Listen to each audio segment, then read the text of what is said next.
It's another Manly Monday, and I'm quite red-faced this Manly Monday. I'm not sure why. I must use something that I reacted to. Anyway, we're talking about gendered communication styles today, and this one's something near and dear to my heart, just because I get in a lot of trouble for my gendered communication not matching my gender. And you're gonna hear a lot of stuff about in the world about how men speak and how women speak. I'm going to use the terms masculine and feminine communication styles instead of the way men talk and the way women talk because, well, people like me don't fit neatly into this. This is something I had to personally work on a lot to get by in the world. And so we don't know how much of this stuff is innate and how much of it is learned, how much of it is enforced by society. So take that with a grain of salt. This is just for interest. If you find yourself clashing with one gender or the other more, perhaps this is why. If you like this sort of content, help support this channel. Become a monthly patron, patreon.com/Leanna K, or buy a one-time Leanna Care session for someone who can use it but can't afford it, coffee.com/Leanna K. Some people are directly sponsoring Leanna Care's clients. If that's something you're interested in, let me know, reach out, and we can work something out. Okay, so gender communication styles. Now, overall, masculine communication style is called a rapport style. Facts, data, problem solving, right? Leaves out personal information. And don't freak out. This is why I'm saying masculine and feminine as opposed to men and women. A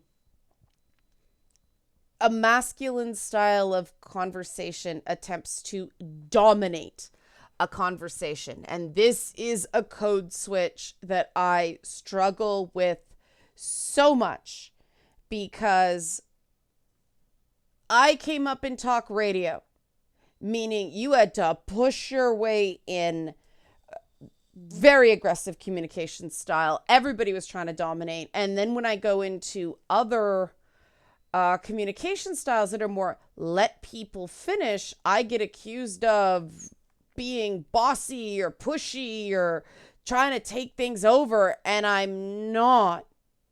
It's just a survival tactic that people are misconstruing. And I think there's a lot of fundamental attribution errors that go on in communication style.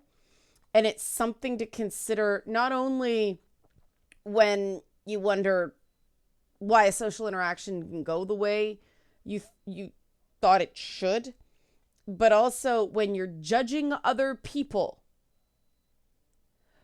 Is it an innate characteristic? Is that the way a person is? Or it is a learned behavior based on prior experience? A lot of times people treat things as innate that aren't. And I think this is the case in communication styles because I'm seeing more and more men use a more feminine, a communication style more identified with the feminine. And this has led to some stuff in the world. Now, a feminine communication style is also called the rapport style that aims towards relationship building. So the biggest one for this for me is, it used to drive me crazy when I'd go into a meeting with media, like legacy media mainly, but also some online media companies. And all the guys in the room would spend the first 10 minutes playfully insulting each other while I sat hugging the wall, right? Or I'd just take a seat or something like that. I was completely not a part of the, hey, your hairline's receding, put on a few pounds, all that stuff. And then sometimes people would even go, I can't believe you said that after the words, but I'm sitting here thinking you were participating in that. None of them like it. They all do it because that's dominance, right? Insult someone to dominate. Well, rapport building is more personal information, inclusion of all speakers. And this goes both ways, right? Because the guys did that because they've been taught they're expected to. And I get in trouble because, well, historically, because I don't share enough. I don't talk about myself enough. And then when I do, I'm called an egomaniac or a narcissist. So I can't win. But the including everyone, this is something that masculine spaces don't do the same way. There isn't the same expectation that feminine spaces have. What do you think? And that includes when a woman is communicating with a man. I've noticed that there's this expectation to it's in a lot of the the women's websites, like the Cosmo stuff, ask him what he thinks, give him space, all that stuff. And I'm thinking, why isn't this a give and take? Why is this something that women are expected to do for men but men aren't expected to do for women?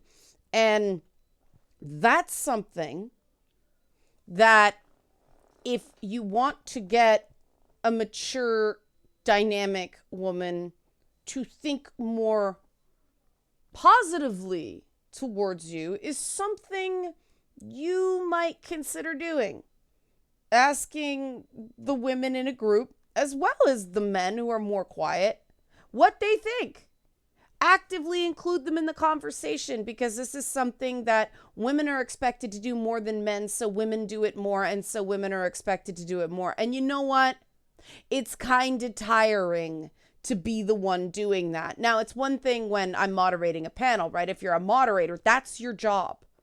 But when everybody's just sitting around in a conversation, the idea that you're supposed to make sure everybody's included because you're the one with the most estrogen, it's maddening, especially when you're not inclined that way. And then I've noticed women do it to other women, that there'll be 3 guys and 2 women. And if a woman feels excluded, they'll get pissed off at the other woman more than the men. It's social expectation. It's messed up. You can use it to your advantage, so to speak. Now, make sure it's sincere, right? I've had some guys ask me if they should compliment a woman on something that isn't true because they like her in other ways. And I'm like, no, don't do that. They will always find out, and then you're a liar. And I think that's generally good advice for everyone. Don't use false compliments. It can blow up in your face.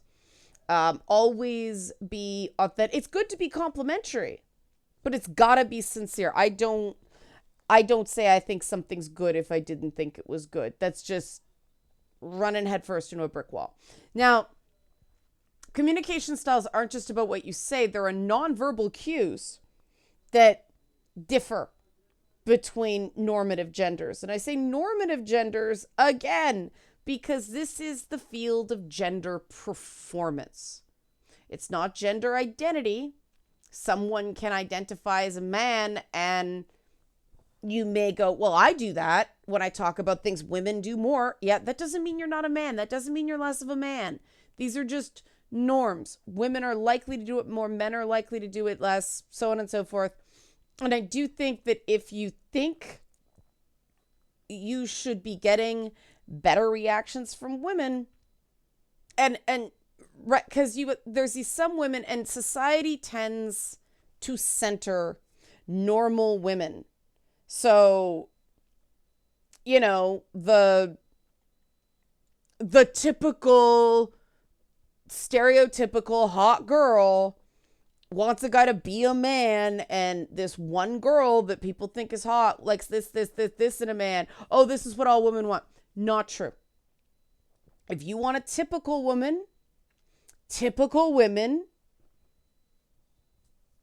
may want men to perform in a more masculine way, and they don't mind the imbalance. Okay? If you want a woman who likes comic books and video games and so on and so forth, and Star Wars and Star Trek and all that stuff, she is less likely to be a typical woman, meaning sharing the load here will be greatly appreciated. So here's the things that are different. And this is really fascinating because, again, we don't know if this is because of training, because of expectation, or if this is innate. But men apparently use fewer facial expressions than women do, including smiling less. Now, men aren't told to smile as much. And is this connected to the higher rate of autism in men? I don't know. Because I don't think you should tell anybody to smile more, male or female, just because they might be on the spectrum. And telling an autistic person to smile more is kind of offensive. I just think autistic people, women, let's take smile more, demanding people smile out of our vocabulary. But other things, the data is really incomplete on this. This sort of communication science is only about 50 years old. So, but perhaps men use fewer facial expressions because they're less in touch with certain emotions. I don't know. But something to keep in mind, that being a bit more open about your feelings, communicating with words, may overcome the barrier that you're not doing the nonverbal cues. Also, this pesky thing, everybody post Gen X, millennials, I don't know about Gen Z because they're not quite old enough, but the whole he didn't read my nonverbal cues thing. Men may have a less developed nonverbal cue vocabulary than women. So it's better to ask than guess. Are you okay? Is this making you uncomfortable? You know, that kind of thing. You know, is there something you'd rather be doing? Something. Ask questions, communicate feeling words to overcome that deficit. Because I know that he didn't read my nonverbal cues strikes terror into the hearts of men everywhere, right? Then there's something called paralanguage, which is tone, pitch, speaking speed, inflection, so on and so forth. Women have a broader paralanguage vocabulary. There is more meaning inflected in the paralanguage of women than men.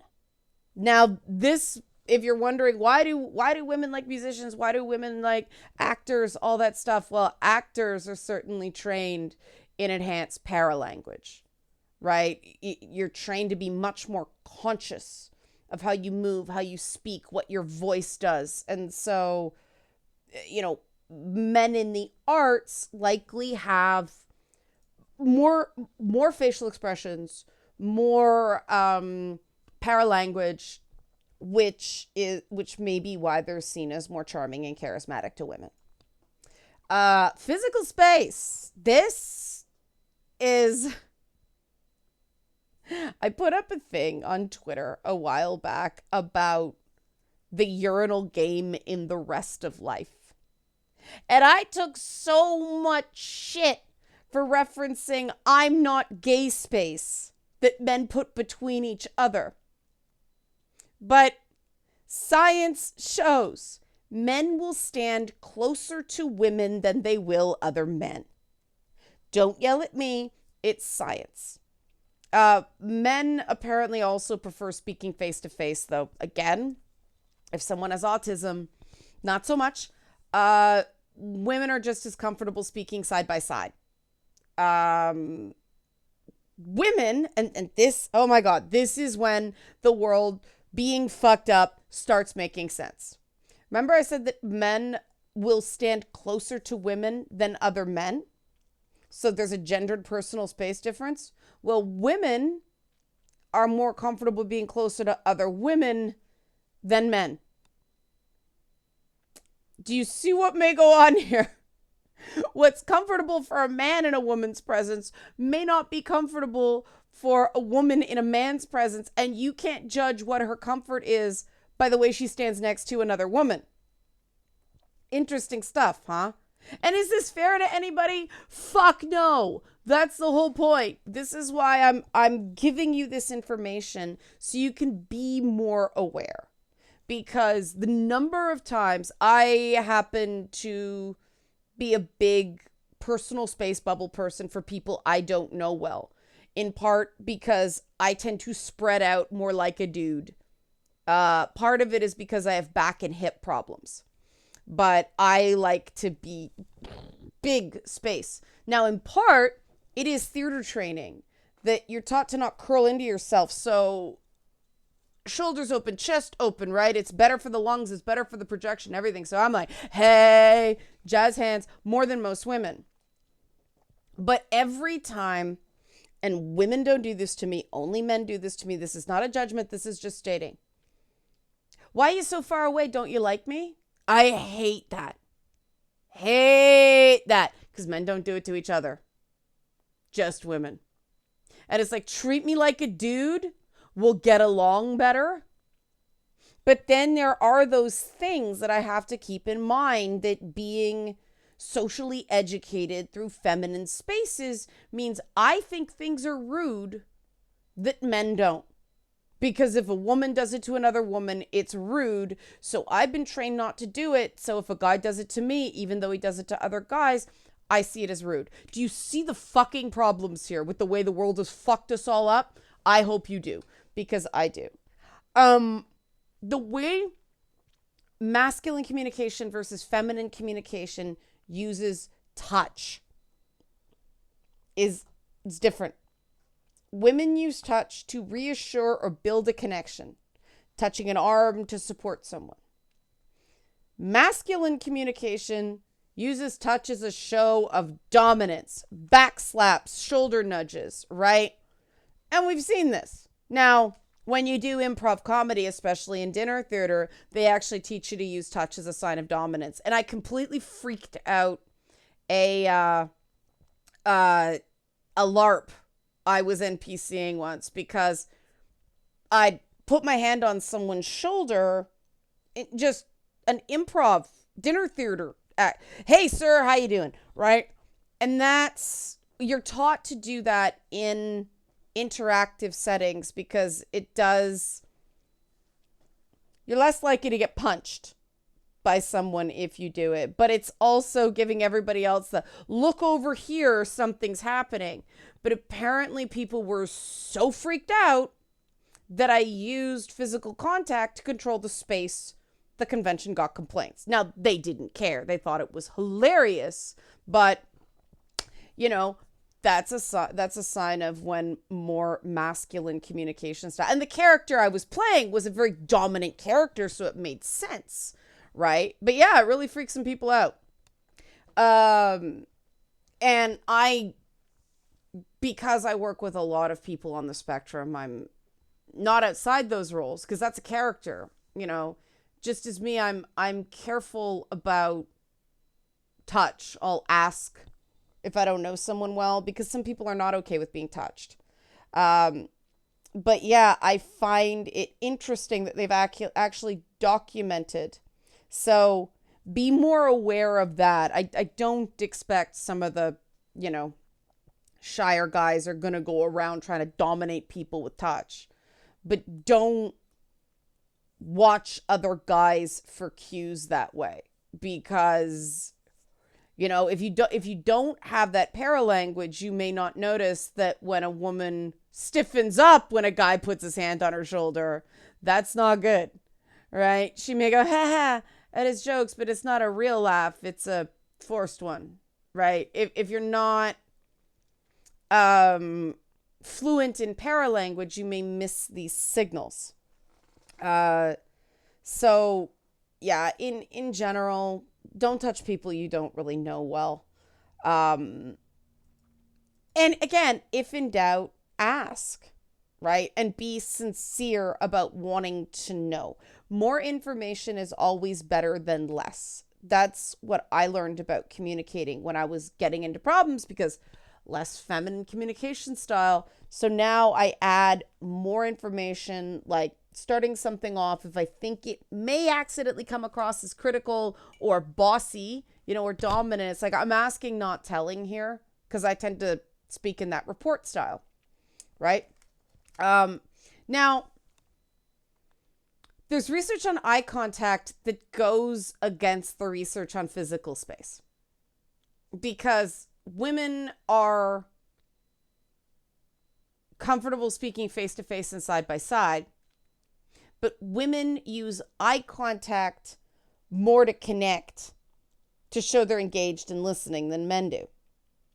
I don't. And this is something I've noticed about myself, especially when I get overloaded, overwhelmed, or I'm tired. I will look away or close my eyes to listen specifically to the person's words, to filter out other things, other potential distractions, and really listen to what they're saying to me. And that's something that's a masculine eye contact style. Interesting, right? I've caught myself doing it a lot because I've had a very busy 2 weeks. And so I'm really overloaded. And so people will be talking to me and I notice my attention wandering. So I'll do this. And I did it on the panel podcast for It's Not Therapy this week, so that I could really pay attention, because there were a lot of people, there was a lot going on, and I really needed to focus on the speaker. So I was like this. And yeah, I get accused of being bitchy for doing that sometimes, but it's not that. It's me trying to focus. Now again, I'm not typical. So don't expect women to behave this way. I'm giving you this information. So, if you want to get better reactions communicating with women, I've a lot of guys that, ask me for advice. It's all about communicating with women. It's not communicating with other men. And maybe that's short-sighted, because friendships are really important too. But adding more information about yourself, and not, I'm going to go out at length about what I like. It's things like, oh, sorry, I'm brain dead today. I didn't sleep well last night. Or, if somebody says they liked a movie, oh, I really like that too. If you don't like it, not necessary to say, because women are expected to be more agreeable in communication than men are too. And that's one that really bugs me. That agreeableness deficit. And so, if you want to come off as more positively to women who are more likely to share your interests as a geek, right? You're going to want to meet women more halfway, because women in these spaces are more likely to be atypical. And even if they are typical, they're coming around geek spaces. They may not necessarily want the manly man.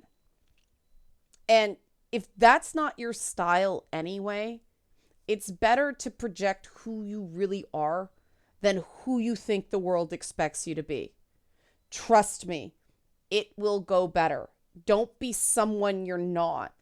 make little adjustments in this regard, not massive ones, because if you try to do it massive, it's going to come off as stilted and awkward. I know I call it the Hillary Clinton head nod.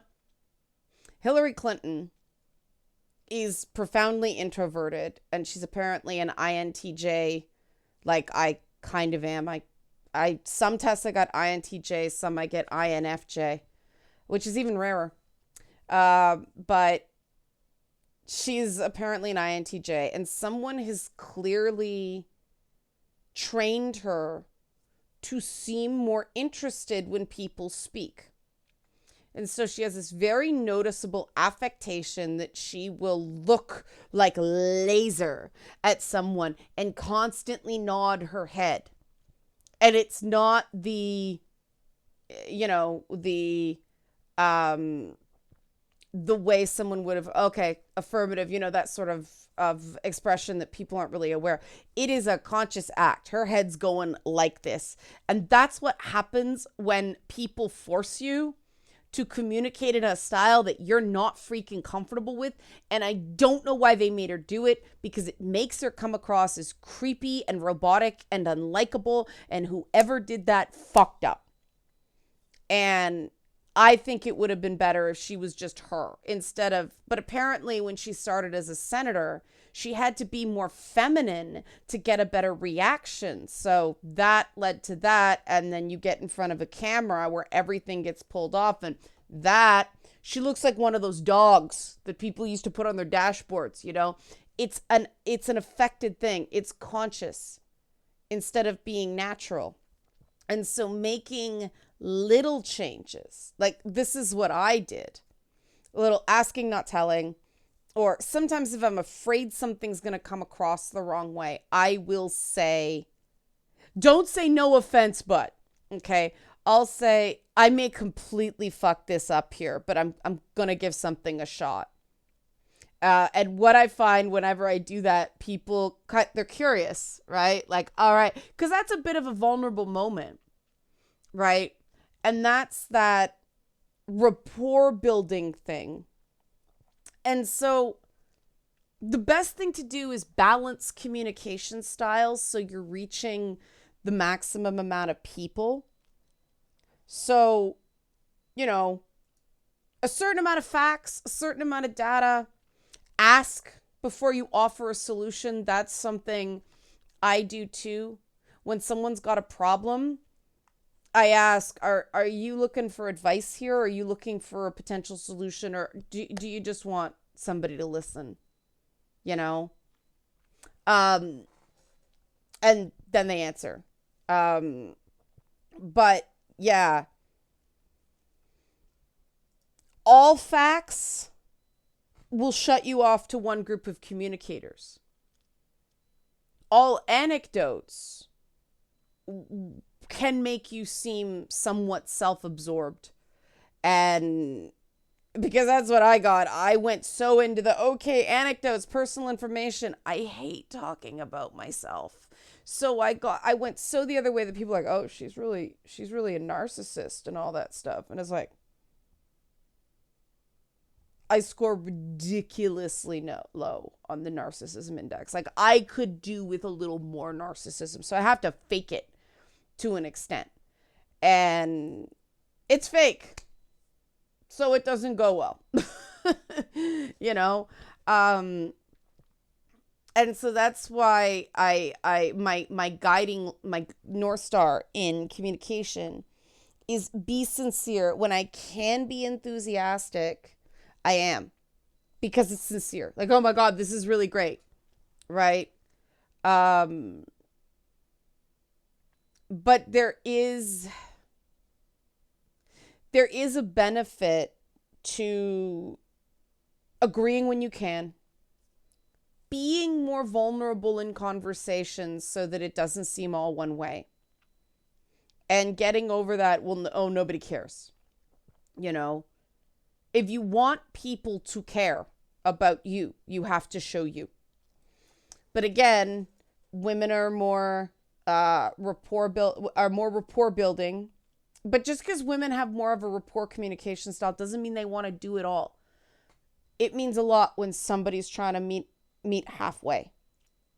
And a lot of CEOs I know who are really, really good who are men have a rapport communication style, and it works really well for them. If you can be more demonstrative with facial expressions naturally, that helps.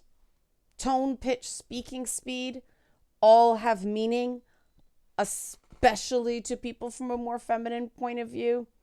And I see this a lot with people going, I was completely polite. If you have to say that, no, you weren't. You may have intended to be, but clearly from the other person's reaction, that wasn't how it was received. Right? Right. Physical space. Give a little extra distance to a woman than you think is necessary. And don't insist women sit closer to you. And keep in mind that just because a woman's not looking at you doesn't mean she's not interested. Sometimes women are cool to just be, right?